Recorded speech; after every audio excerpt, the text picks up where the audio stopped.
Yo, We live. We live. like,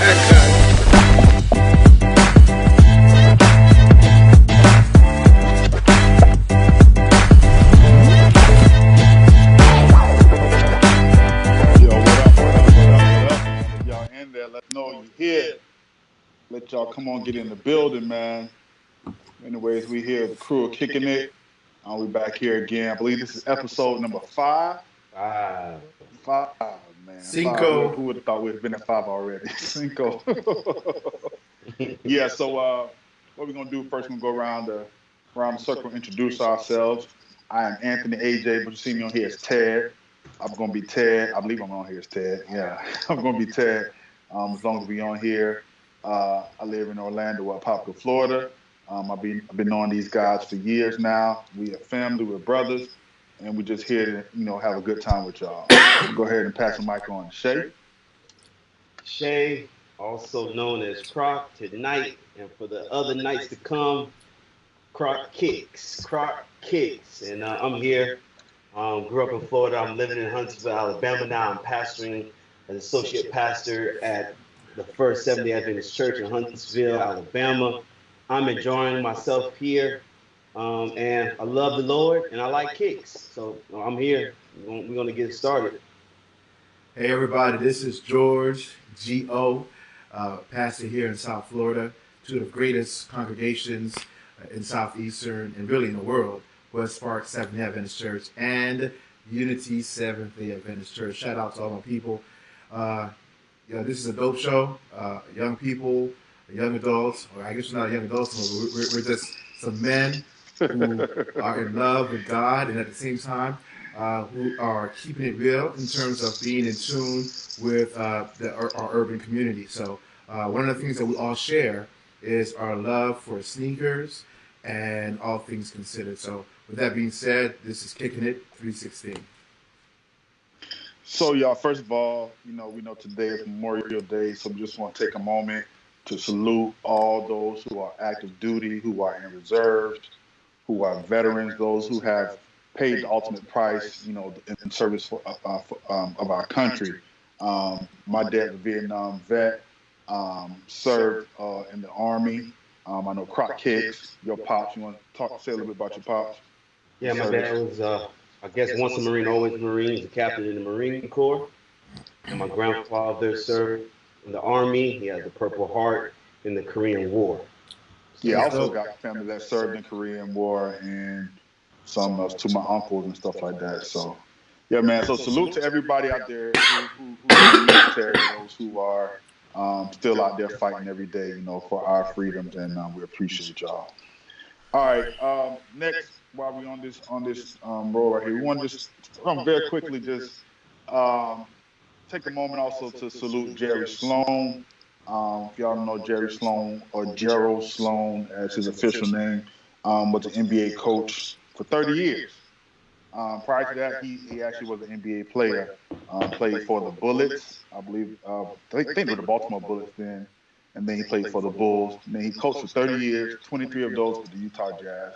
He was an assistant coach for the Bulls, and then became the head coach. But he passed earlier, I think at the end of last week. So we just want to, send our love to his family. I know a lot of times people say, you show love to celebrities or whatever. But you know what I'm saying? When a person like that, the impact that he had on people, on teams, on people that knew him, if you too have someone, that's near and dear to you that has died or whatever, and you want us to, just send a shout out, then we'll do that for you too. But because we are talking about things related to that, kicks and sports, then we just want to send a shout out to Sloan's family, and our condolences. Y'all have anything you want to say? Man, I think you wrapped it up, man. Legendary coach. We saw a little bit of him in the documentary Last Dance. Mm-hmm. Probably one of the longest careers. Yeah. I went As from an one spot. NBA. So 23 years in one spot. That's crazy. yeah. So shout out to Jerry Sloan. We wouldn't have those great Utah Jazz battles versus the Chicago Bulls were it not for his great acumen in basketball and in terms of his strategic ability to put people in the right places and to bring his team together. So definitely, y'all said it best. We salute those that need to be saluted. And on today, we salute Mr. Jerry Sloan. Yes, sir. All right, y'all. Also, man, we just heard recently that Patrick Ewing has been diagnosed with COVID. Man, for y'all people that don't think this thing is real, it is real. I just read a report that now, in the state of Florida where I live, where we all met, we're up to, as of today, up to 51,000 cases of COVID in the state of Florida alone. So this thing is real, man. To Patrick Ewing, to anybody out there who we have family members that have suffered, that have died from this virus, man, take it seriously. I'm not telling you not to live your life. Live your life, but do so responsibly, man. Be smart. We had a little quote too that Patrick sent out. Just want to read to y'all. He just said he wanted to share that he's tested positive for COVID-19. He says this virus is serious and should not be taken lightly. He said he wants to encourage everyone to stay safe, take care of themselves and your loved ones. Now more than ever, I want to thank the healthcare workers and everyone on the front lines. I'll be fine, and we will all get through this. And that brings up another point. To those who are healthcare workers on the front line fighting this, we salute you. We thank you. I mean, I don't know about y'all too, but walking around in the mask for a few minutes, it's like, you be like, I'm ready to take this mask off. Can you imagine being a healthcare worker and doing that thing all day long? 12 hours crazy. That's crazy. Right now, I just want to just take a few moments to definitely give a shout out to my sisters. Two of my sisters, frontline workers, right there in San Francisco, Maryland and Sophia. And, God is good. It's protected them both. The stories that they tell me about what goes on in these hospitals is crazy. So definitely kudos to anyone the doctors, the nurses, everyone from people cleaning up the rooms, anyone who comes into contact, but yet is still pushing forward. We thank you. Yes, sir. All right. So let's turn this corner, and we got some shoes. There's some shoes that's getting ready to drop. Some shoes that's getting ready to come out. We want to preview some of these shoes just in case you want to grab a pair. First on the list are the Ben and Jerry's. The Ben and Jerry's. Now, these are dropping on the 26th, which is tomorrow. They're going to retail at $100. Now, these are not a pair of shoes that I would wear, but not at all. I would flip them. Yes. I would flip them. You wouldn't wear them, but you'd flip them. In the heartbeat. Yeah. Different material. I saw some cowhide on that joint. It's wild. So if you're looking for a shoe that's not too expensive, people are going to ask you about the shoe. This is a shoe to grab.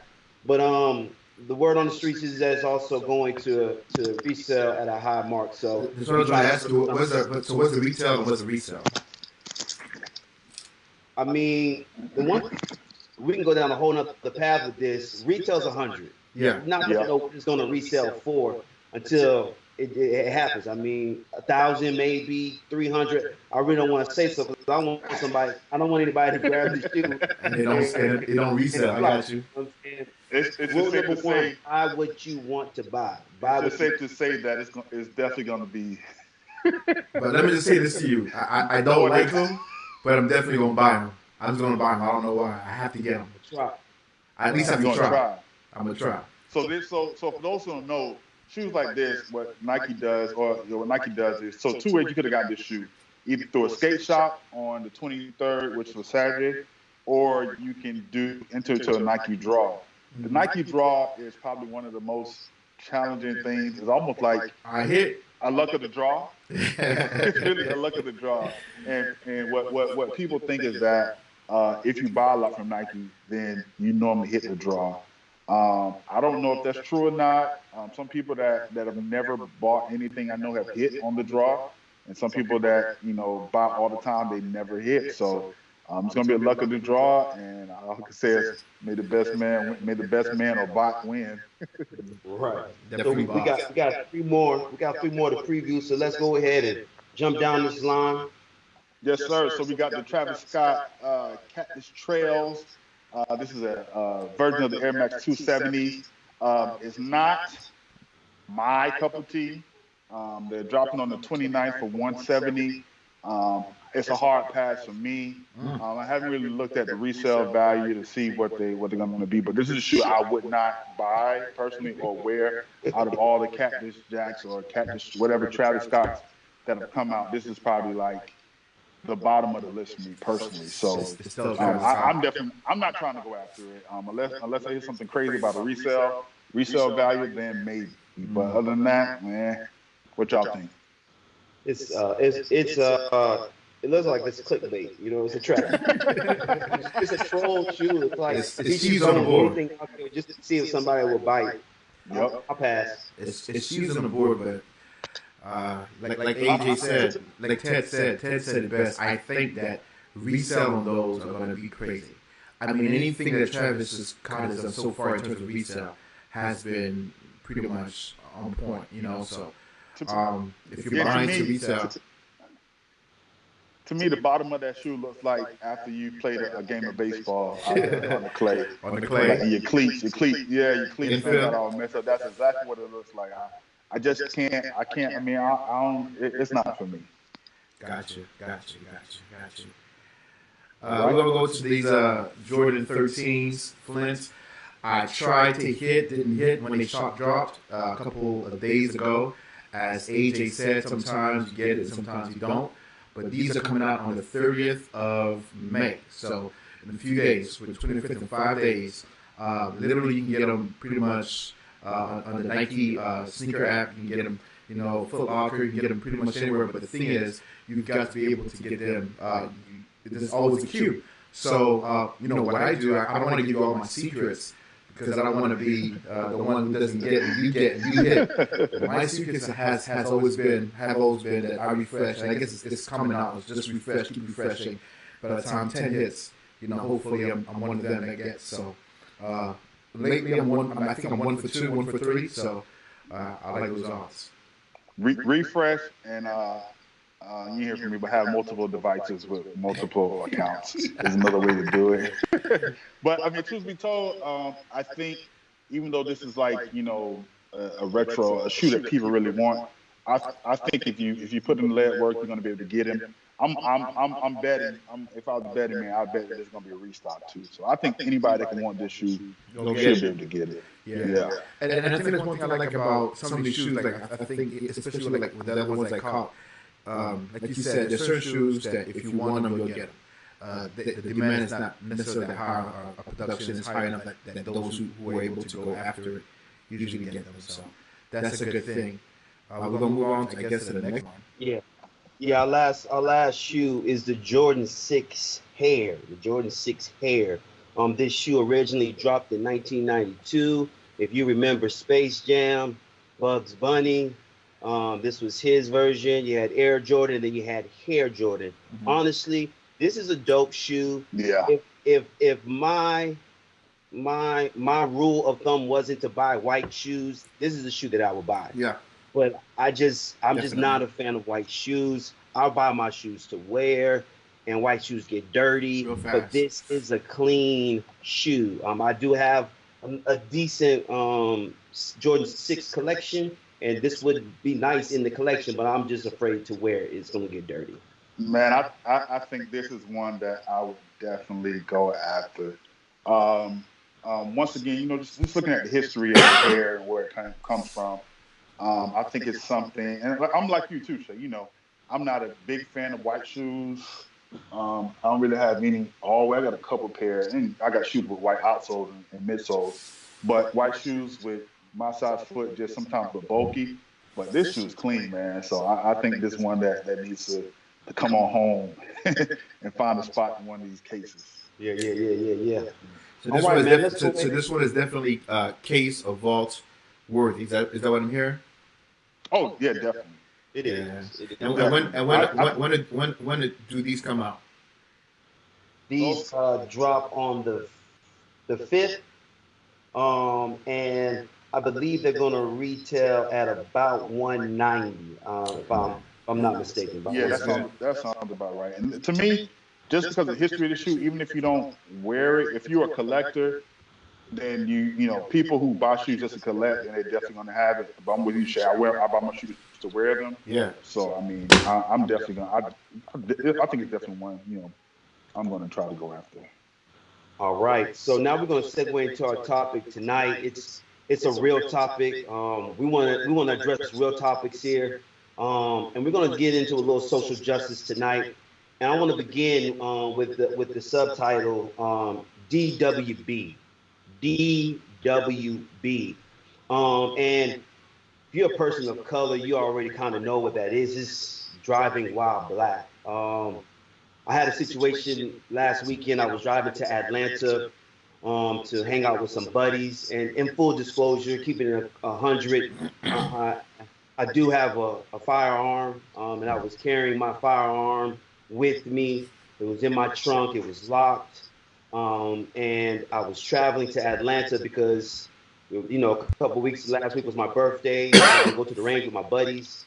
And I'll be honest with you, from the time I left the house, it was as if I felt like I was smuggling something. Like, here I am, a black male, driving to Atlanta with a firearm in my trunk, and I felt like I was moving weight. I really did.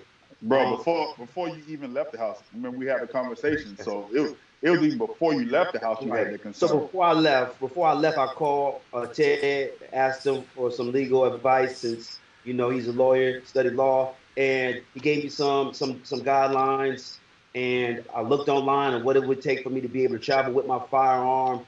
I made sure it was secured. I made sure it was locked. I made sure to take my wallet out of my pocket, put in an open space. I took my license out of my wallet also. And these are all things that I have to do every time I go on a trip or crank my car. Like, when I leave the gym, I leave the office, I don't put my backpack in the front seat. I don't put my backpack in the back seat. My backpack or my brief bag is in the trunk. And so I headed off. I was on Interstate 20. I got pulled over. You know, and I wasn't speeding for real. When they pulled me over, they told me that I crossed the white line. It was. I mean, I didn't. They asked me for my license registration. I told them it was a rental car. Basically, I was black. I was driving a rental car without a state tags, and they wanted to see who I was. Like, who is this driving on my road? Let me pull you over. They then asked me to get out of the car. I had to put my hands on the hood of their vehicle. I got patted down. Ended up sitting in their vehicle. They gave me a warning in the passenger side of the vehicle. Now, understand, they weren't aggressive in their tone, but it was very passive aggressive. I couldn't go anywhere. There really wasn't any reason for them to pull me over, to detain me. Really, they were detaining me. I mean, think about it. And as we began to just talk about this thing, man, it really bothered me. Like, the rest of my trip was troubled. Coming back, I was troubled. And I'm still going through some of the backlash or the aftershocks. The mental ramifications. Yeah, so man, PTSD, bro. I know we all got experiences and encounters, and I know time won't allow us to go through all of them. But let's talk about this DWB, man. Let's talk about this. Like you said, you know, DWB. Like, most of us, like literally, that's something that we think about whenever we get in a car, right? And I know typically, as I think of yourself, myself, or even AJ, you know, I know that when we go and we leave and we get in a car, how we usually comport ourselves and how we, you know, the way we behave and the way we're dressed and the way we speak. And I was saying to y'all earlier in the production meeting that, you know, I have a brother and he's like literally the opposite. He has the dreads. He's a law-abiding citizen, but just in terms of his looks, his appearance, he looks different from me. And you know, I may not get pulled over as much as he does. He gets pulled over almost all the time. The big truck, the rims, a lot of music, you know, all these things are not illegal. And but the thing that brings us into unity is the moment that they pull me over, and the moment that he gets pulled over, there is an assumption that particular police officer does not see a difference between me or him. They're going to feel threatened, or I assume that they're going to feel threatened. And at the end of the day, my chances of making it out of that particular encounter without any you know repercussions or anything negative, sometimes they're very slim to none. And I think that for me, that's what weighs on my mind. It doesn't matter how many degrees I have. It doesn't matter what kind of car I drive. It doesn't matter, how courteous or polite I am. At the end of the day, there are people who will look at you, and not everyone, but there are people who will look at you and just judge you, not based on the content of your character, but based on the color of your skin. And that's something that I think that we are, as a people, these are some of the mental stressors that we have to deal with, and that we have to sometimes even pass on to our children, to warn them that this is what's happening out in society. Bruh, I can tell you. I mean, I have at least 4 personal experiences. Um, 2 going to camp meeting. One, I was 16, in a car with friends coming from the grocery store. Cop put us over and said he smelled weed in the car. And I laughed and said, "You must smell wheat bread in the car." And then a sheriff pulled up behind him and he asked us where we're going. We said, "Going to the campground." He said, "Oh, these are good guys. Go ahead and let them go." Another time, I'm just trying to, cut to the chase on these. Another time, traveling to the campground again at 18, going up there to be the camp director for junior camp. And got pulled over. Me and my friend BJ and the 2 cops, empty everything out the trunk of my car. They got a call on radio, and they said that, lucky for us, they had a more important place to be. If not, we'd have had a bad night. Then pulled off, left everything on the ground. Another instance that I had, I'm driving home, in law school, driving home from an event, pulled over, and you wouldn't believe it, but it's a black cop. Pulls me over, asks me, do I have any drugs, weapons, anything there in the car. I asked me that like 4 times. I said, no, I don't. I asked him why he pulled me over.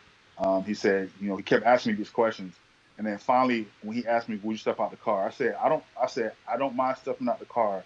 I said, but I'm just letting you know I'm a law student and I know my rights. His whole demeanor changed when I said that, to the point where he was like, oh, and then he walked around my car and he was like, oh, I'm giving you a ticket because your headlight is out. Like, dude. So, I mean, these things have happened over and over again. And I actually had a friend who, and I won't say his name, but he was pulled over. He had a young baby. He changed his baby, had baby powder on his leg. The cop pulled him over, never told him why he pulled him over. He pulled him over, and then when he finally sees he had baby powder on his leg, he asked himself out the car. He says he wanted to test his pants for cocaine. He went and got a field test. He said the field test came back positive for cocaine. His friend got arrested. My friend had a mugshot. They tore my friend's glove compartment out of his car completely. He ended up having the test run again. Test came back negative. And the reason they pulled him over is because he was driving a Charger. He was a black man driving a Charger in Orlando. And these things happen over and over and over again. People don't realize that is real. People think, it's a joke. I'm like, no, this is real life where you're driving and you can be doing nothing wrong, but just by the color of your skin, you're considered a weapon or public enemy number 1. Mm. Yeah. Your blackness is weaponized in the eyes of certain individuals. Like they literally see that as a threat. And for us, especially law-abiding citizens, that could be a threat to your own life. So, I mean, that's crazy. It's funny. A lot of these things always happen to go into camp meeting. I won't get into my camp meeting situation, but yeah, definitely these little small backwoods, small town. Yeah. It happens. Yep. So, as we getting ready to go into some tips, like some things that we've done personally that kind of, have helped not escalate things when we're pulled over. Like if you got young, children, teenage children, these are some tips that we found that have been beneficial to us. And you can share those with your children, or you can use them yourselves. And if there's some tips that you all do while you're DWB, right? While you're driving while black, that helps keep you safe, it helps get you home safely, then you can drop those in the comments. The show is only going to be as great as the audience is. As you all feel impressed to go ahead and comment Definitely like and share. Also, we want to Share, let hit that share. all the Facebook know what's going on here. This is an important topic. So, three things that I do when I'm driving out of town. I already shared some of them. I'll share them again. First and foremost, my wallet is out of my back pocket. My wallet is out of my back pocket. And sometimes I even take my driver license out. All right. I don't want to be reaching for stuff, and especially in places on my person where the officer can't see. The second thing I do is if it's nighttime, when they pull me over, I'm immediately pressing the dome light on.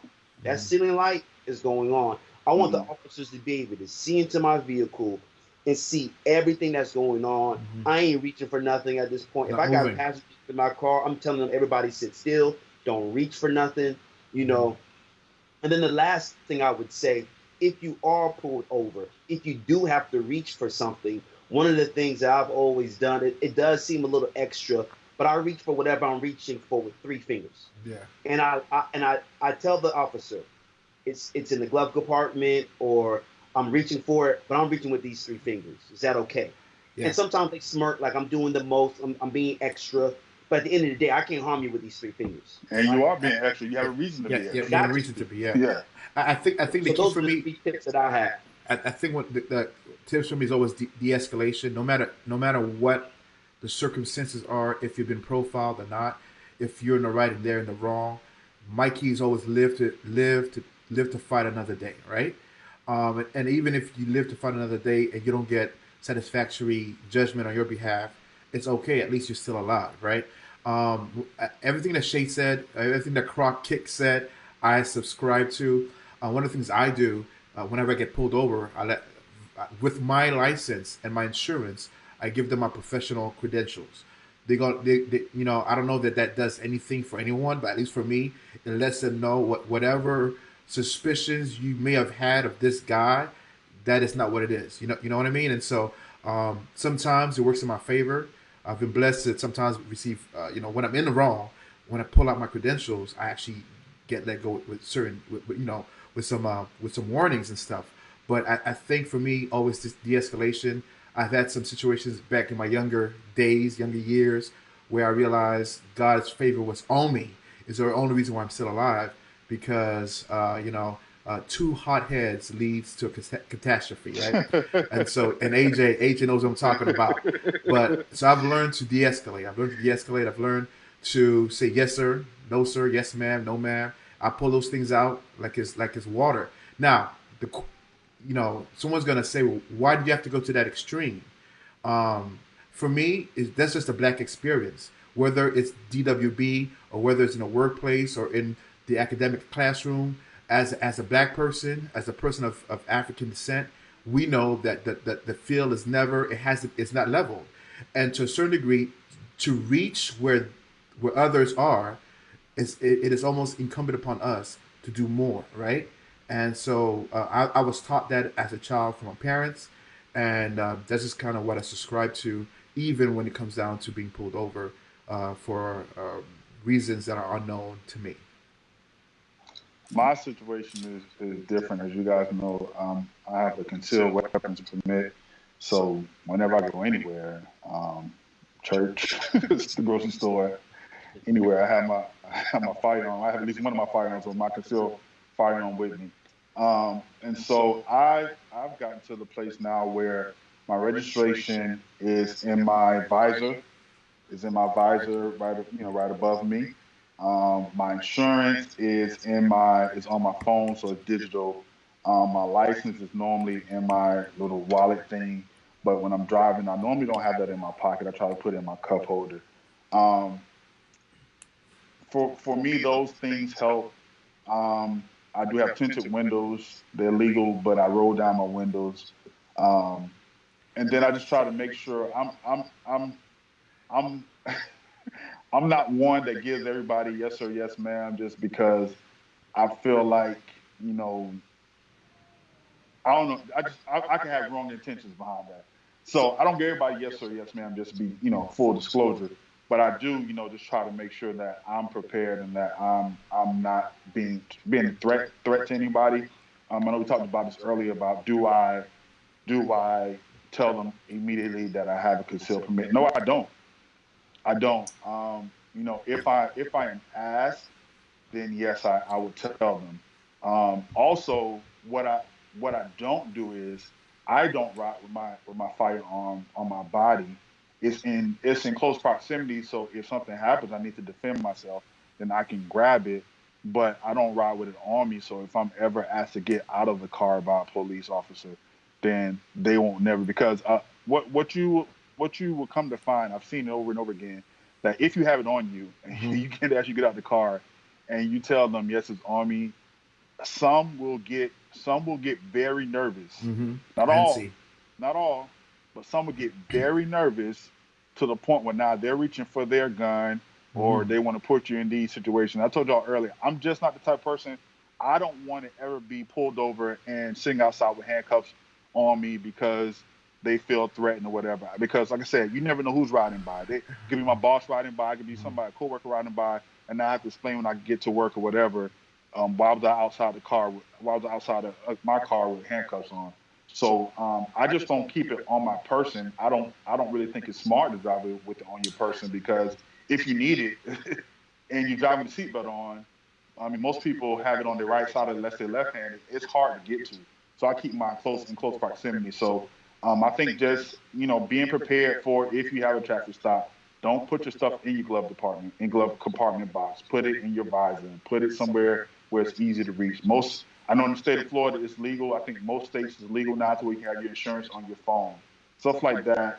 Have your license out already, so you're not reaching for anything because you run up to the wrong cop pulling you over, and he see you reaching for anything. And see. Then you're gonna look up with a down. You're gonna look up and gonna be the barrel of a gun in your face. And see, and that's my fear.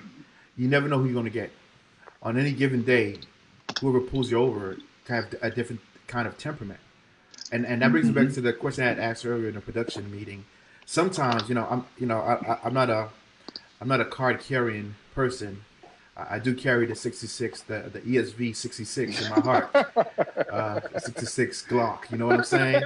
But in reality, but that 45 is coming though. Let me just say that. But anyways, I do believe though in those circumstances, my thing is always be like, I want to live to see another day. If I know the person, the officer is antsy and I'm innocent, I'll be like, look, do what you got to do to detain me, while you do what you have to do to ascertain that the threat level is at zero, versus you making assumptions and I looking down the barrel of a gun. And so I don't know. I think it's unfortunate that we have to even have this conversation, that we even have to come up with different strategies to be able to make it out of a traffic stop. Like, literally, I've seen people, and you all have seen people, maybe who don't look like us. Like read a cop his rights, not the other way around. Like literally give him the business, and they get they get to drive off, bro. Like if you forget to say yes sir, or if you don't answer a question fast enough, that can tick the wrong person off. So the wrong officer off. So I'm saying, and again, this is not an anti-cop conversation or anti-police. We believe in the rule of law. We are law-abiding citizens. I think this is more a conversation about the reality that I think the black community faces. And as Croc Kick said earlier, we're wanting to share our experiences and maybe give some tips on how individuals should be able to have those same encounters with positive outcomes. Yeah, and just to share this, for those who watch, and I'm one of the people, I watch YouTube. For those who watch YouTube and you see people cussing out cops and everything, it's fine to stand up for your right, but you have to realize that if your skin's a little bit more melanated, then you can't do what everybody else does. It's fine to stop. It's fine to ask, what am I being pulled over for? It's fine to ask, am I being detained? It's fine to ask, am I free to go? It's fine, to if they ask, can I search your car? It's fine to say, no, I do not consent to any searches or seizures. All that stuff is fine. That's your right. But at the same time, you have to be able to toe the line between standing up for your right and still being smart because, you just never know what type of person you are up against. And we're speaking from, and especially, we're speaking from experience. I've seen Right. personally what the wrong officer can do, and I've seen. Exactly. Like I said, I have one of my best childhood friends is an officer. I mean, we know officers, so I know Yeah. there's officers out there, but you just never know if today you're facing the officer that is looking for a reason to escalate, not de-escalate, but escalate. Yeah. Very good. And for the record, we're not anti-law enforcement, right? We just want there to be an appreciation for life, all lives, For the value of right? life. Yeah. A value lives, no matter the color. Now, Ted, you were saying in our discussion earlier offline about some apps or some devices that we can put in our vehicles that kind of can help us get home safely. Yeah, so they are. I mean, you can go on Amazon right now, and they have dash cams that you can get for under $100 up to, depending on how sophisticated you want to be, to a couple, $700. Mm. Dash cams, I would recommend dash cams to everybody for every vehicle you own. Maybe two dash cams, one for the front and one for the inside. back. Yeah. Not just for the purposes of, if you run into a rogue or bad apple cop. But you can honestly, there can honestly be a misunderstanding where they thought you were speeding, they read all was wrong. Your dash cam can show that, hey, they have dash cams that will show what speed you're doing. Yeah. So I mean, you have those options now as a citizen to protect yourself. These dash cams can they can be saved on a hard drive. They can be SD saved on card. a little SD card. You can upload them later. If you can't afford a dash cam, get you a phone mount for your car, and then put your phone on there. And if you get pulled over, you have the legal right to record everything that happens. What people don't understand is that a police officer is a public servant. Mm-hmm. A public servant. So that means anything that they are doing that is out in public, you have the right to record. You don't have the right to interfere with an investigation or obstruct them in any type of way, but you have the right to record. And that recording includes, if you are pulled over, you have the right to record that interaction between yourself and the police officer. I would tell them, officer, I'm recording this interaction for your safety and for my own safety. And some of them would tell you, well, I'm recording also. That's good. So in the event that you're recording, something happens, I'm still going to record, and I think it's beneficial. We see people doing it now. People going live on Facebook, on Instagram, where they run into an officer, and I think that's a better. We have seen cases where if it wasn't for recording, then something mischievous could have just been going free. And a recording isn't a guarantee that everything's going to work out. We live in a world now where we've seen things on recording and people still got off. So it's not an end all be all, but it is definitely a good tool that I think we should all make use of. Yeah. I think just Tom had a very good question. Shay, you gonna read it real quick? You want me to read it? Yeah. So the question was in reference to stand your ground. And I know we're gonna get that. That's just Tom. That's actually on the agenda for the rest. It's on the docket. We're gonna speak about that in a little bit. So. So. We can answer this question though. Go ahead. Yeah.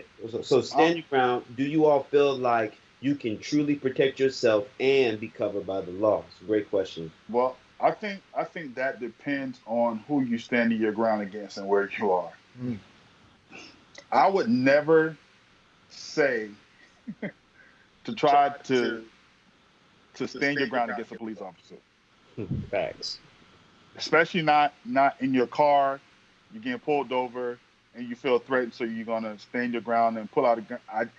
To me, it's just a lose-lose situation. Mm-hmm. It's a lose-lose situation. Now, if you are in your home, and I think this is the part George is referring to that we're gonna get to later. If you're in your home and someone knocks down your door, then yes, there's a thing called the castle doctrine, and you're allowed to protect yourself in your home. Now people have to understand, if somebody knocks down your door and then they go running away, no, you can't shoot them.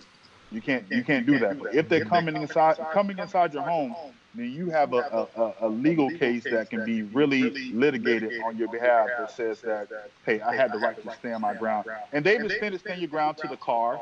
where if there have been situations where if somebody comes up to your car and you feel threatened for your life, people have been able to defend themselves. But once again, not many of them people look like me.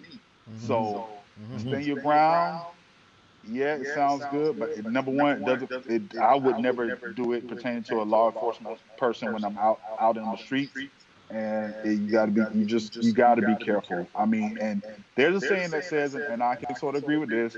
I'd rather be judged by 12 than carried by By 6. six. Uh-huh. So if you're in fear of your life and it's some person who's not wearing a uniform, then if you feel like you rather be judged by 12 than carried by 6, then go ahead by all means do so.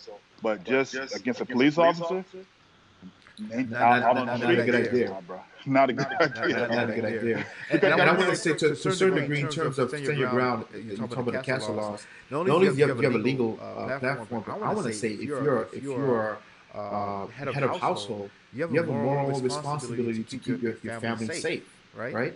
Yeah, And so I think that not only do you have legal ground, but morally, I think that if I'm in my house and someone breaks down, and I'm not giving too much, if someone kicks down the door and they're coming in unannounced, I'm going to take care of my family first, and then hopefully, like you said, if I've got to be judged by 12, that's better than not knowing what the outcome is if someone's coming into my home unannounced. I'll give my little 2 cents, then let's pivot to our next subject. But I think you just gotta be responsible for every round that you send down that barrel. And I think you gotta understand when yes, sir. smoke clears, they're gonna investigate. And the way technology is now, your neighbor got a ring, you got a ring, Bro, somebody else everybody got a we can ring. piece everything together. So Yeah. make sure it's justified. Like if your life is, if it's the law was so that you can protect your life. If somebody steps into your yard and is just talking smack, then no, that's not stand your ground. Like make sure it's a justified shot, and be responsible for that round when you send it. 1,000% I agree with that. 1,000%. Because the Yeah, tape is everywhere. It's and gonna like you said, it's to protect your life, not property or possessions. It's protect your life, protect the life of your family. So definitely, yeah. Be smart. If you're going to be a gun owner, and there's one thing my wife and I went to our concealed weapons class. The guy said, he said, this should not empower you to go out and be Randy Macho or whatever. This should make you more aware of your surroundings, more aware of where you go.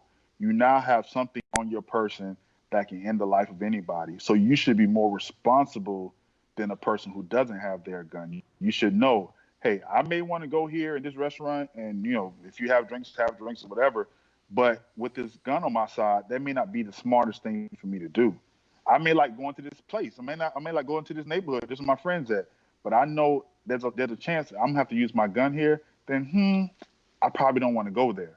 So it's just you have to be responsible when you decide that you're going to be the owner of a firearm, and especially if you're going to be the owner of a concealed permit. Before we pivot, AJ, yes or no? Do you suggest or recommend a class before purchasing firearms? Oh, most definitely. Most definitely, and I think you have to do more than just a concealed permit class. I think our concealed permit class was 4 hours, something like that.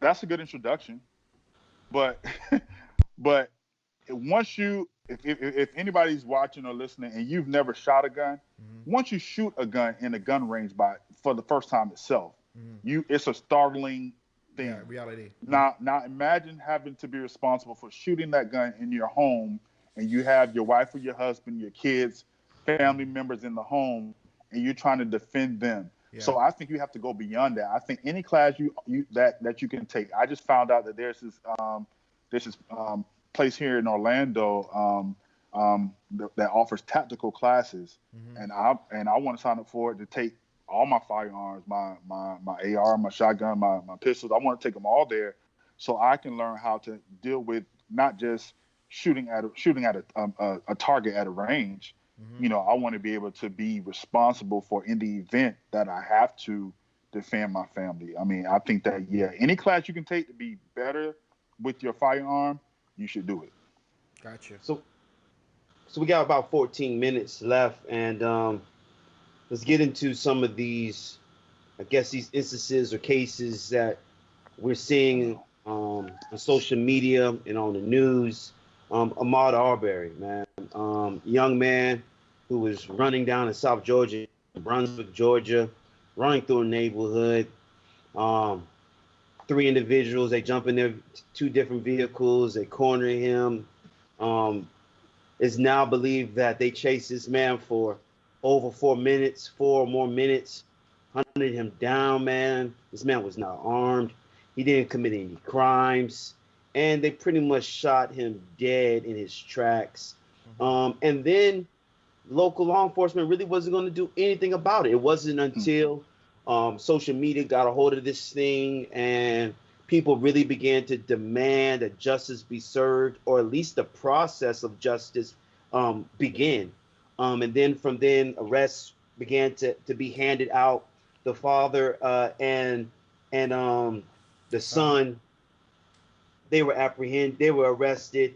The McMichaels, and then recently Randy Bryan, who was the individual who was filming and who allegedly boxed in Ahmaud. So what do y'all think about what we're hearing about this case? Before it's even tried, I guess we're gonna go ahead and try it in public court of opinion. That's a dangerous statement, man. But I don't think that what you're saying is necessarily the wrong thing. I think publicly the public needs to know, and we should have an opinion about what happened. Um, I do think that it's interesting, the charges, and AJ maybe can go deeper in those charges that were leveled against all. Is it all three? I think all three. One of the main charges that I think all three have is felony murder, right? Felony Um, murder, yes. and so um, I'm really, that piques my interest. I'm really looking forward to kind of seeing what the prosecution is thinking about with these charges, the GBI, in terms of do they believe that it was a coordinated effort amongst all three, or just because one did something and the others were in the same vicinity or with that, all, if one goes down, all go down. But at the end of the day, um, I think that it's a sad thing that, like I said earlier, that blackness is being weaponized against black people. Hmm. I believe that,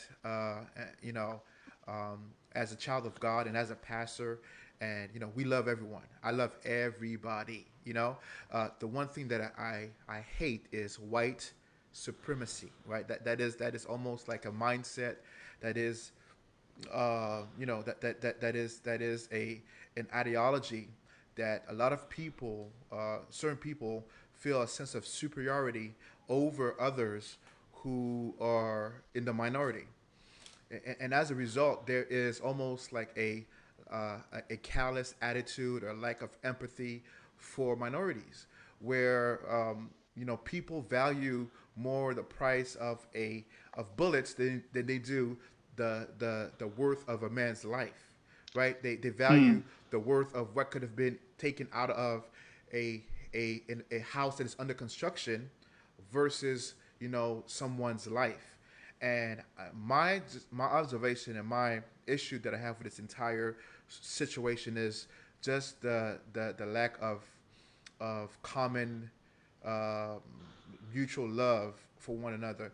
I don't know if this is where we are at now, if this is the new normal, the new black, the new reality, I should say, that we're living in, where people just feel that there are certain people who are not worthy of having the opportunity to live to see another day. Well, I think there are a couple things we could take from this. Number one, um, just talking about the charges, we've heard all along, or we've seen where you could be at the wrong place at the wrong time. And I just want to use that when we talk about felony murder. So if ever you are with someone and you are participating or you're with them and they are in the process of committing a felony, if someone dies, if they killed by a cop, if someone dies while you're in the process of committing that felony, then you can be charged with felony murder. So we have to watch who we're with. We have to watch what we're doing. I know this guy Randy tried to act like he was just innocent, just showed up and started recording. Right. State witness, the best state witness. Yeah, state witness. Then his lawyer tried to say, "Oh, he's just a dumb mechanic. He doesn't know what he was really doing." And the truth comes out now with like Croc Kid said, they were chasing this man for over 4 minutes. Over 4 minutes. What I mean, why? For what? Because he was in a house. And once again, this goes back to what rights do we have? You don't have a right. Number one, that wasn't even your house. Number two, he wasn't taking anything. Number three, it is not your right to then go as like you're some type of cop and jump on your truck and take your guns and chase this man down. Because let's say, what if Ahmaud would have had a gun and he would have shot all three of them? He would have shot and killed all three of them. And then now they've gone out there and now they're dead. And now their family is wondering what's going on. Just because you have a firearm, that does not make you the police. It doesn't make you the cop. And I think it's sad. I'm happy that we're seeing the wheels of justice starting to turn. But at the end of the day, for Ahmaud's parents and for his family, he's never coming back. Yeah. He's never and it's all, and you have to ask the question, all for what? Because he was in a house? Because he was looking in an open house? Right. Yeah. Because he went on a run. Now, this is another thing that we got to plug into our minds. Like, now is running while being black. You know what I'm saying? You can't do I run with the action camera on me now? Yeah, you can't put my GoPro on me when I go run? Apparently you can't do Skittles. You can't wear hoods. You know what I'm saying? You can't be playing video games with your nephews. So like, it's just I think it's a systematic process. In my opinion, I do really believe systematic problem. Yeah, it's a systematic problem, but also I think it's a process. I think that going back to what I was saying earlier, white supremacy. I think that there is underlying agendas, like, because you can't tell me that these are happening so frequently, and now it's almost becoming normalized, where people are so polarized that people end up going to their go-to corners, right? Anybody who has good sense would have seen that what happened to Arbery was, I mean, so far from the norm that there should not be any other, judgment or common understanding that what was done was improper. But yet, and still, there is this movement that is legitimizing what has happened, right?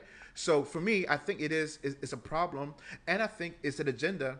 Like I was saying, and I'm not like a conspiracy theorist, but I do believe that white supremacy is an issue, and that there are people who have made it their personal agendas to find a way to I guess execute what it is that they want to do. Agreed. Man, it really stinks that so much pressure had to be put. I heard somewhere that over 12,000 calls a day were made to the governor's office to attempt to bring Randy into custody, Randy Bryan. And it's a shame that it took all of that for justice to begin, not even to be served. Realize that you still got the trial, Yeah. But it's a shame, man. It really is just heartbreaking. I mean, because when you just hear the story and you see that the GBI, the Georgia Bureau of Investigations, they came in and in a day or two decided that there was enough evidence to place charges on these individuals, two of the individuals, and arrest them. Bro, but the crazy. local government had the case for months and did nothing. 2 months, 60 days. And a month, correct, 2 months, and then the GBI, it comes down to the city. It does its investigation. It does arrest the 2 people, but it doesn't arrest the third. Mm-hmm. Yeah. It is not until the people have more of an outcry that they finally arrest him. And honestly, I'm not even sure why they arrested him. Like, did they arrest him just because it's probably more safe for him to be in custody than free? Like, now we really got to let the thing play out and see all of it. Yeah. I think what made them arrest him was when they finally got that full 4 minute, they start piecing together tapes and everything and saw that for 4 minutes he was chasing him. Because remember, the original story was, oh, I just happened to be pulling up and started recording. But when they found out, no, he'd been part of the pursuit, then they had no choice. They had no choice but to arrest him. Then, especially now that you've already arrested the father and son. So I think once again, video evidence, like I said, it's not an end all be all, but without it. Someone said, let me say this. I don't think you can see his comment on this one. It's on the actual my watch party, and I want to just call him out because I think it's 2 things. All right, so Sean King is asking, what does it mean for blackness is being weaponized? That's one thing. And number 2, Darren Richards says, what are we going to do about self-genocide in Chicago? I think that's a good point. I think that's a good question. It's a very good question. Self-genocide, because remember, I said that our issue isn't necessarily with law enforcement. Exactly. Just law enforcement. It's with the value of life. Mm-hmm. And that goes across the board. That goes black on black crimes. That even goes the value that we have on somebody who's gunned down. Like, do we stop when we see another instance of this on the news? Do we stop it? Does it even affect us? Does it impact our lives? Do we pick up the phone? Do we sign petitions? What do we do? We got no problem waiting in line an hour, 45 minutes for Popeye's chicken sandwich, right? Yeah. Like, when Black Twitter wants to really move something, we can do it. But when somebody's child has been gunned down, what are we doing? When there's black on black crimes in Chicago and other cities, what are we doing? I think the importance that we're trying to point out is the value of every life matters. Every life matters. Every lost life matters. And it's not, and I mean, I can go into a whole diatribe about that, about black genocide, but I guess the difference is that if I go outside and shoot somebody right now, I'm going to be arrested. Mm-hmm. It's not going to be it's not going to be let me see, should we arrest? No, I'm going to be arrested, and then whatever happens in court, that happens in court. The reason why we raise issues like this is because people aren't arrested. No accountability. There's no accountability. People. If it wasn't for social media and people fighting for this thing, nobody would have been arrested. In Chicago, when somebody is shot, if the cops can find them, then they are arrested. It's not like they aren't looking for them. It's just if the cops can find them, then yes, they're going to be arrested. So, and the point isn't about, well, what about this? What about that? It's about what about everything? What can we do? Like Shay said, what do we do in every situation? We're going to talk. We could talk about Chicago all day long, but what are we going to do? As a person, as a person in Florida, in Apopka, I have to make sure that I'm doing what I can do in my neck of the woods. If I hear about injustices or something going wrong in Chicago, then I'm going to speak on it. But if somebody gets shot today, I mean, somebody dies somewhere every day. We don't know about them all, and we don't know if justice is served or not on them all. But this is the point. We have to value life where we are. If every person holds himself accountable, then we can make a change. But we can't be pointing the fingers of what you're doing about this, what you're doing about that. We each have to hold ourselves accountable. So Ted, I guess what you're trying to say is accountability, and Shay's saying is value. Yeah. And the two are not mutually exclusive. I think that we can hold our public servants accountable for their actions as they should, and we need to hold the black community accountable for its actions as we should. And overall, at the end of the day, we need to learn to. There needs to be a reality check where we learn to value, or we come to understand the value of a life. Like, I mean, for some of us who've gone through, experiencing someone close to you dying, we understand the finality of death is no coming back. That's it. Yep. And That's so it. there's no beef. There's no turf war. I mean, there's nothing that's worth that. There's no trivial traffic stop that is worth that. There's no talking back to a police officer that should elicit that. At the end of the day, I think it's accountability and value of life. Those two, I think, are very good points that you guys bring. And then the other one that Shoshone King was asking about was how is being black weaponized in America. How's being black weaponized? What we're saying is that just by the color of your skin, you are considered a threat. You are considered to be someone that's going to do something just by the color of your skin. I mean, you have to ask this question. So if it was a white guy running through the neighborhood looking in the house, because the people already said that a lot of people looked in the house, but if it was a white person jogging and looking in the house, would they have chased him? Yeah.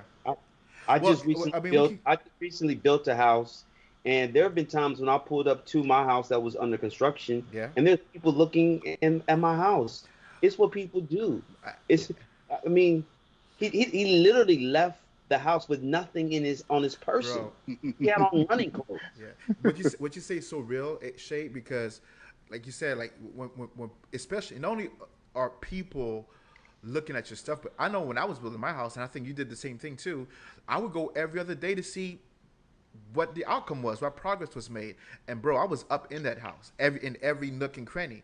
So yeah, I think what's crazy about it though is, no, you talked earlier about the rings, but I think what was crazier in this particular case was that the whole neighborhood watch circumstance, right? The whole next door and the Facebook page, where from the moment this guy came on the block, he was being as it's being reported, that he was being observed, right?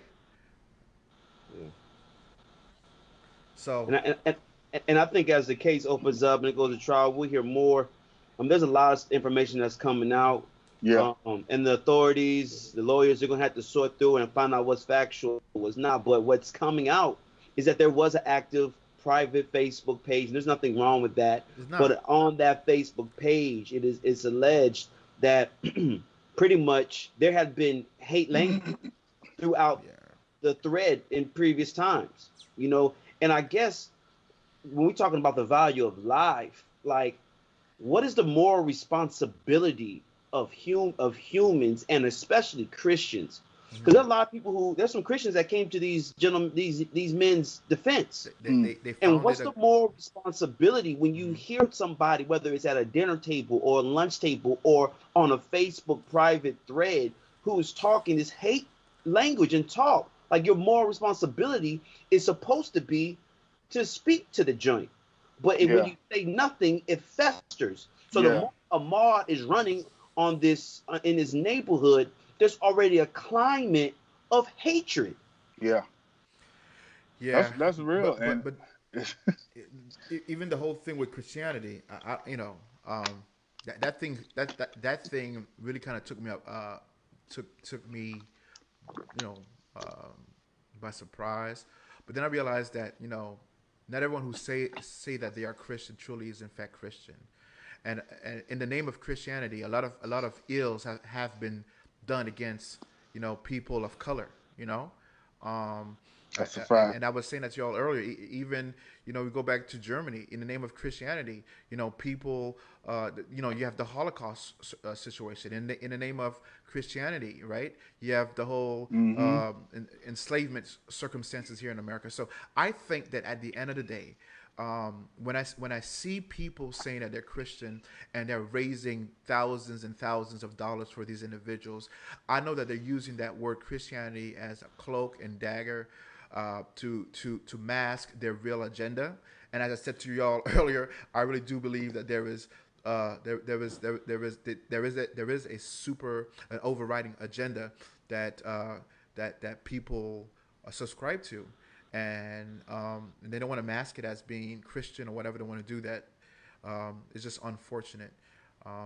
But I don't think there's anything wrong with personally being in a neighborhood watch circumstance. I think that it's good to be able to police ourselves and to make sure that our property values don't go down.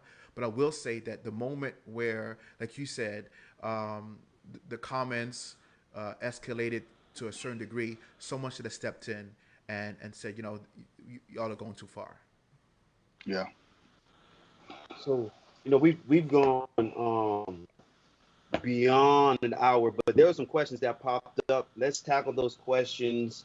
We'll give a brief update on the Breonna story. Breonna Taylor. Yeah, Breonna Taylor, and then we'll kind of transition to our closing segment. I saw some questions. Let's see what we got here. Oh, Xavier.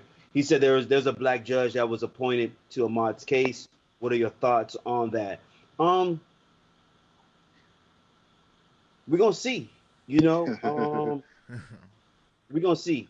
On paper, it sounds good, and from what I'm hearing, this judge is a good a decent person, is a good person. And we're gonna see. We just got to see. I'm not gonna prejudge it. Again, for me, I'm very skeptical, and I think we talked about that in a pre-production meeting. That at the end of the day, what we perceive as facts and what we see as a timeline, as we see as reality, who knows how that is interpreted in a court of law, right? And I think Albert will probably chime in on that, but what can be proven is what usually wins the outcome of a case, and so I'm just I've gone down this road before, with the whole Trayvon Martin. George Zimmerman was arrested. We thought we knew the facts as they were, and 12 people saw it otherwise, right? And so I don't know, judge or no judge, jury or no jury. I just think that I don't know, and I hate to be so jaded, but this is the reality that we live in now. Like literally, where I don't see justice in the court of law. You got it. You got to remember, you hit it, and they're just saying it's not about what you know, about what you can prove. You got to convince those people sitting in that box, those citizens sitting in that box, his peers, the jury of your peers. You got to convince them that something happened wrong. You got to have the facts and prove it to them, and you have to convince them and hope that they are good, ethical people who will uphold their duty and their responsibility, and go from there. I mean, until then, doesn't matter if the judge black, white, green, and brown. Yeah, we got to be able. That has to be proven to those people, and they have to say, this is what it is. So we'll see. Like I said, we'll see, man. So let's get this update on Breonna Taylor. For those who had not heard, I think it was it Louisville or Lexington? I think it's Kentucky. I think it's in Kentucky. I think it's Louisville. I think it's Louisville. Officers were they had a no-knock warrant. They kicked in her door. I guess it's now come out that Breonna's ex-boyfriend had listed that residence or that address for his mail. So they were looking for this individual, this young individual who was not there. They had a no-knock warrant. They kicked in the door, and her current boyfriend, Kenneth Walker, who was in the house. Once again, it's like 1 o'clock in the morning. These police officers are not in uniforms. They don't have to announce themselves with this no-knock warrant. They kick in the door wearing regular clothes.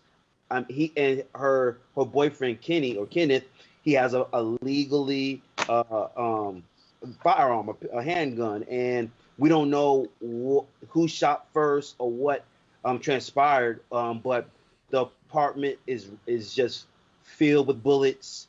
Breonna, I believe they say about 8 bullets. About 8 times, yeah. She shot 8 times. My God. Just a sad story. Story. Information is coming out that there were bullets that went through windows, bullets that went through blinds or curtains. So it is quite possible. It's alleged that these officers perhaps were shooting into a building, not even identifying targets, just dumping into this apartment. And if that's the case, that is sickening. Because my question is with these officers into with that force, would they shoot so carelessly if that was their neighborhood or that was their family member's neighborhood? And once again, it circles back to the importance Value. and what we're asking for, the value of life. Yeah. What there was a baby in that room, do you value that black baby's life? Yeah. Whenever you kick in somebody's door at 1 o'clock and just begin to shoot into this room, it just doesn't show, it doesn't give the appearance that there's a value for life. And correct me if I'm wrong, but I think this was an apartment complex, so you know that there are neighbors in close proximity. Yes. So not only and from what I've read, bullets were found in other apartments as well. So it's definitely the value of life, and I can't really, I just know that being in that circumstance, in that situation at that time, is decisions have to be made in a split second. But for me, when I say value of life, it's not necessarily the point of contact or the point of conflict, but I'm trying to go from before that. We're living in 2020. You better cross your T's and dot your I's.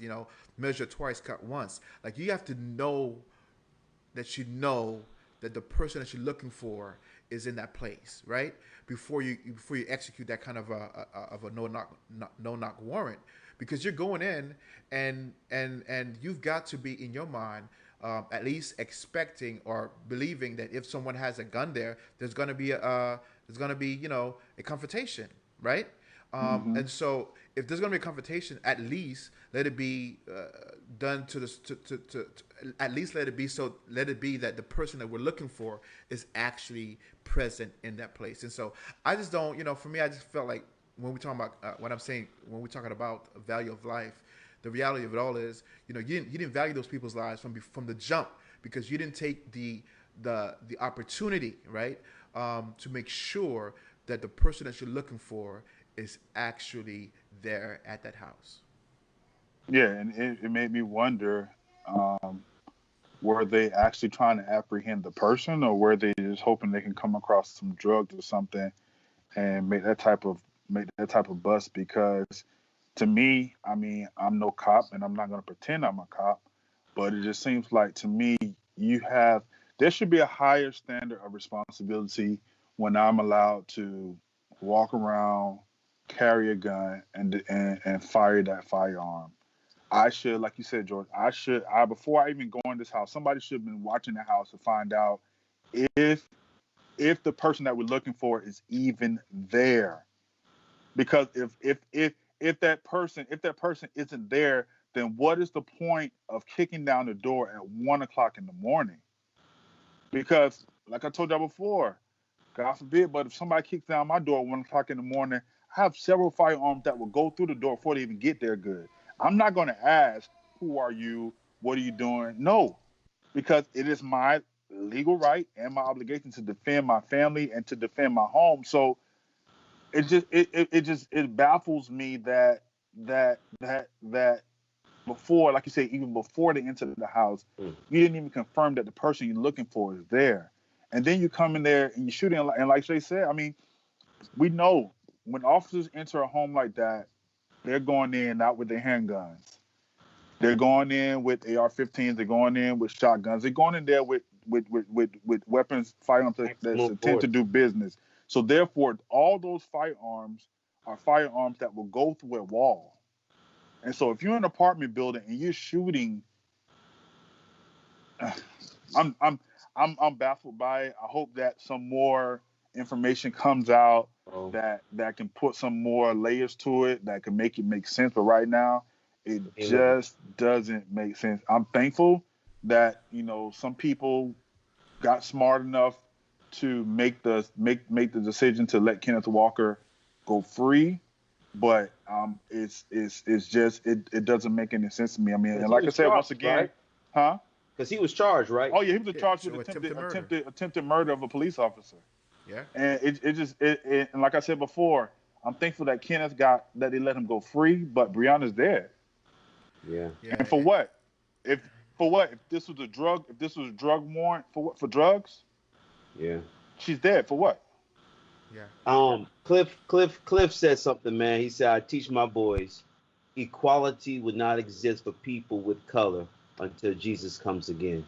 Man, it's a sad reality, but that's the truth, man. I really feel that in my heart of hearts, and it's difficult now.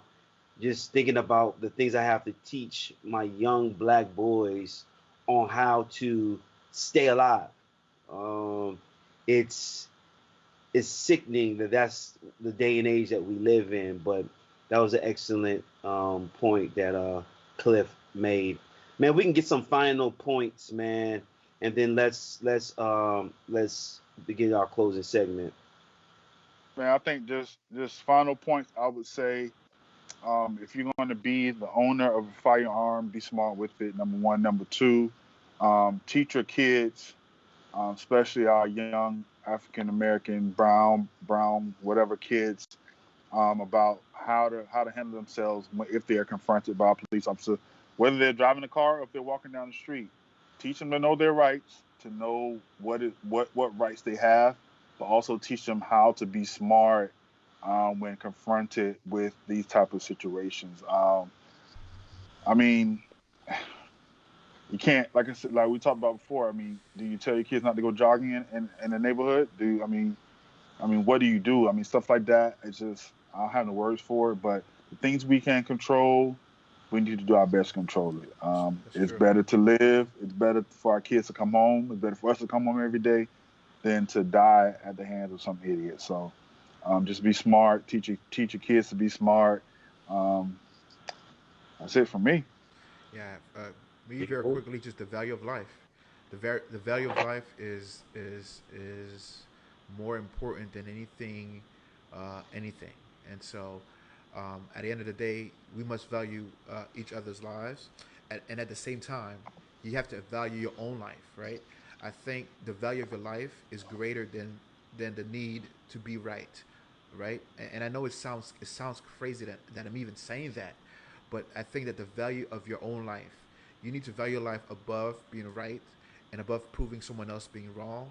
I think that at the end of the day, um, you know, the Bible talks about loving yourself, loving your neighbors as you love yourself. So you got to have a level of value and love for your own life. And I have a young boy, and the way I was raised, I realized that, and it's not that long ago in the '80s, in the '90s, where I was able to ride my bike down the street and go running and jogging, but now that people feel empowered and emboldened that they can even see a threat in a young teenager who's not doing anything. So, as a parent, as a father, I think about that, and I agree with Clifton's assessment of the reality that on this side of glory, there will be no equality, and so what we've got to do then is we have to teach our boys and our children how to make up that shortfall as much as possible. Um, in closing, I would say same energy, same energy, same energy we would have if our friend, our brother, our sister, our relative got gunned down. We need to have that same energy when somebody else's son gets gunned down. I mean, if we can, if we can stand in line and get Popeyes, if we can do all the other stuff that we love to do in Black Twitter, right? Then we can sign petitions. We can make phone calls. We can go to rallies. We can do something, man. We got to keep that same energy. The, Yes, the way sir. we value our lives and our loved ones' lives, we have to be able to value the lives of those who are experiencing just injustices on their front door. And I believe if all of us kept the same energy, if we had the same value for life, then this world will be a much better place. So that will be my final words. Same energy. Keep that same energy. But we appreciate y'all tuning in. Before we let y'all go, though, we want to go around. This is We Kicking gotta It. do our tradition. A part of Kicking It is highlighting a shoe. And so we're gonna go around the horn. Since I'm talking on the microphone, I'll go ahead and get started. What am I going to do? Yeah. Nothing major. My only pair of 13s. Now I bought this shoe because it had been so long since the Flint 13s dropped. So I got this shoe because it was similar to the Flint. I think they call this the Gray Atmosphere 13. It dropped sometime in 2019, I believe. I copped this shoe. I actually copped this shoe from Unbreakable Kicks. Got it a little early. I did pay a little too much for the shoe, but it was a shoe that I wanted. I got it early. I got it about 2 weeks early, and I was able to walk around, flex a little bit on the shoe. Baby. I'm not going to be able to get the 13, the Flint 13s. So I'll be I'll get them for you. I'm spent, man. I got those Travis Scott. I'm spent. I'm on lock. I'll get them for you, fam. Best wishes to you. That's my shoe. All right, for me this week, I feature these on our Instagram page. That's right. We got Instagram, we got YouTube, we got Facebook. Kickinit316. Get it all, Make baby. sure you like and subscribe and go to all of them. We need you on everything. But anyways, I'm doing the Air Max 90 Hyper Jades. Ew. This is a summer shoe. Like it. Pretty clean, crisp. You can't go wrong. I mean, you just throw on a pair of shorts and a white tee or whatever, and you're good, man. I got these, I think late last year, but the shoe actually came out 2018. I just happened to see it, like, man, I want it. Just a word of advice: if you get these, I'll always say go a half size up, because they run a little snug on your feet, and it's so snug to where you be like, I want to take my shoes off. So always go a half size up. So this is me, Air Max 90 Hyper Jades.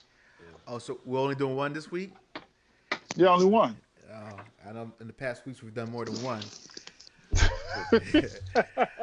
He throwing shots. Hey, we can go. Hey, we go. Hey, listen. So I'm putting up my 350 boost, the frozen yellows. We can't see it. The frozen yellows. Okay, I think I see it now. Yeah, I love those for many reasons. Number one, my wife gifted those to me for my birthday, so I was not expecting those. My boy Croc Kicks pulled some favors, and they were able to get those for me for my birthday. I used to always talk about Yeezys, and on the 30th of March, lo and behold, I had some Yeezys to actually rock. So these are very comfortable. They're really kind of hard to maintain, and so that's why I really don't try to wear them as much as I used to, because even with like the sole protector or any kind of other products to clean it doesn't really do it justice. So, but awesome shoes, very comfortable. You can't go wrong with Yeezys. Have you thought about throwing them in the washing machine? Bruh, nah, I'm not even looking at that. But if I get some other ones, I will on these. But until then, Well, I'm gonna keep them. only reason why I say that is because, and you can probably YouTube and Google, but this shoe is fly knit. We're doing two shoes. And Vapor Max Volt. I throw this in the washing machine. It looks good though. It looks sharp. It looks bright. It comes out brand new. So you can YouTube and see how best to clean them. But yeah, man, we appreciate you all tuning in, logging in. We realized today went a little longer than we had planned, but these were important topics. Yes, sir. For each one, whether you view for 5 minutes, whether you view for 10 minutes, whether you stay through to the end, we're grateful for you. Even now, if you could, please go ahead and hit that like button, smash that share button if you haven't already. We want to get the word out. Also, follow us on our Instagram, Kickinit316 on our Instagram. Also, follow us on YouTube, Kickinit316 on YouTube. Also, we appreciate all the love, the support, and we can't wait to see you all on next Monday, and we'll be dropping heat all week long. Some reviews are coming up. We're just gonna keep sending positivity, man. So God bless Yeah. you all. Also, just to add to that, if you didn't get to catch the whole thing, you want to watch it later, you want to tell a friend to watch it later, our YouTube page, we will put this up after we're done. So it will be on our YouTube page, Kickinit316. Make sure you go like, comment, subscribe, share, hit the notification bell on there too. So when we do shoe reviews or whatever content we put on there, you'll get notified about those things happening. So please do that, y'all. We appreciate y'all. Appreciate your support. We love you guys. Shout out to Taylor this week. We had some real shoes on, and the hashtag Kickinit316. We highlighted that on our story. Y'all got y'all, man. Go ahead and hashtag 316, tag us. Kickinit316. We'll go ahead, we'll highlight those on our story also. So we close with prayer, so let's go ahead and have the prayer. Our God in heaven, we're grateful to serve a mighty God, and we're grateful that we don't have there's going to be a day when justice will be served. There's going to be a day when all human life will not only be valued, but we will receive just the crown of life. We won't have to cry anymore. There will be no more violence, no more death. But until then, day, we ask that you will just continue to keep us, protect us from the enemy, protect us from humanity, God. And then lastly, God, those who are still working on the front lines, and as we are also returning back to our lives, we ask that a hedge of protection be placed around us. We praise you in advance for protection and for victory. This is our prayer. In Christ's sake we pray. Amen and amen. Amen. God